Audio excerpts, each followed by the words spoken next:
बिजली पे जब काम हुआ तो हम लोग ने इस तरह का इंफ्रास्ट्रक्चर बनाया कि आगे 10-15 साल तक आपको कोई दिक्कत नहीं होगी। इतना मेगावाट का कैपेसिटी क्रिएट कर दिया। ये सरकार आगे सोच करके काम करती है।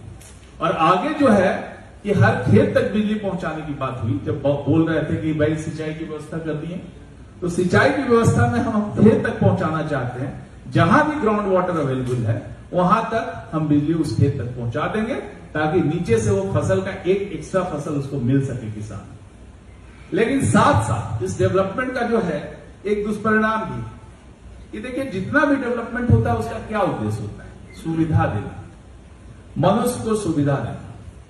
पहले नहीं होता था, पहले जा नहीं पाता था, पैदल चलता था। लेकिन गाड़ी हो गई तो आप दूर दूर तक जा सकते हैं, सुविधा मिली आपको। ऐसे गर्मी लगती है, एसी चल रहा है तो ठंडा लग रहा है, सुविधा मिल गई। लेकिन सुविधाओं का कीमत है, और सुविधाओं का कीमत है ये क्लाइमेटिक चेंज।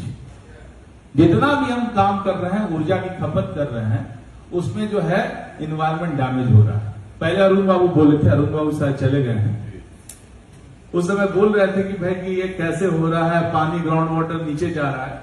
तो इस स्थिति के लिए आप तैयार हो जाइए, फ्यूचर आपके सामने है। Climate change is a reality. अब देखिए कि 2 साल तक बारिश बहुत कम हुई, ग्राउंड वाटर नीचे चला गया, 10 फीट पे और जा रहा है। लेकिन उपयोग तो चाहिए, आपको पानी चाहिए।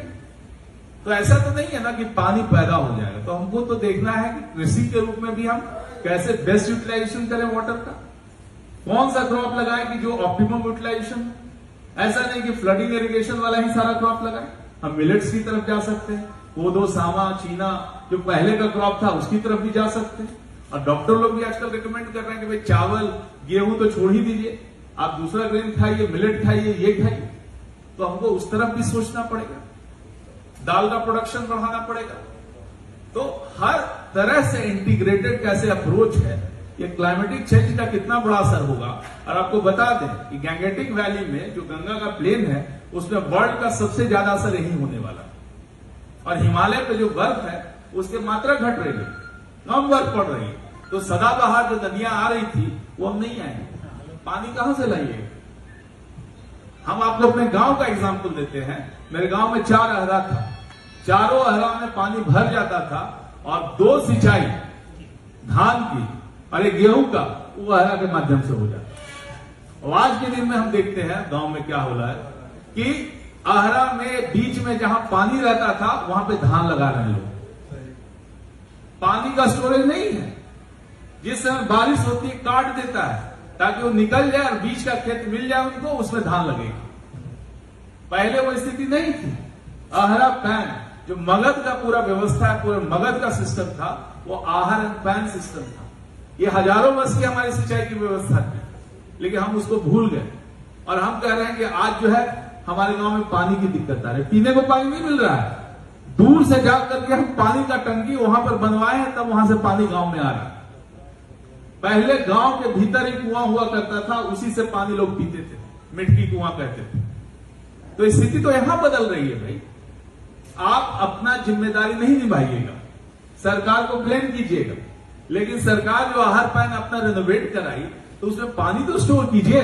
हम आपका आहार पैन बना सकते हैं, आपसे जबरदस्ती पानी स्टोर नहीं करवा सकते। ये तो आपको गांव में डिसाइड करना पड़ेगा कि भाई कि ये पानी हमारे लिए जरूरी है, आवश्यक है।